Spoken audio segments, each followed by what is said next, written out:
बाहर आओ अदनान, छोड़ दो मुझे तुम दोनों। अपनी हालत देखो, खुद को बाप कहलवाने के लायक हो। मेरी बेटी वापस दो मुझे। देखो भाई, हम तुम्हारा दुख समझते हैं इसलिए कुछ नहीं कह रहे, लेकिन तुम भी तंग करना बंद कर दो। और अगर मेरे भतीजे को हाथ लगाया तो अच्छा नहीं होगा। तो फिर लड़ लो मुझसे, उसे लिए बगैर तो वापस नहीं जाऊंगा। अम्मी कौन है ये आदमी?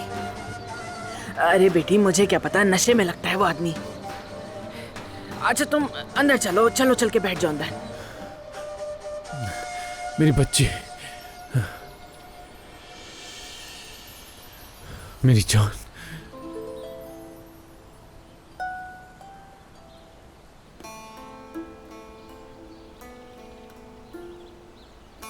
इतनी बुरी स्मेल आ रही है आपके मुंह से, और जरा अपनी आंखें देखें, बिल्कुल सेब की तरह लाल हो रही हैं। अम्मी ने अगर इस हालत में देखा होता ना, बहुत गुस्सा करती। बेटा तुम्हारी बहुत याद आ रही थी बस, इसीलिए। तो क्या आपको अम्मी की याद नहीं आती? तुम्हारी अम्मी बिल्कुल याद आई। मेरी बच्ची।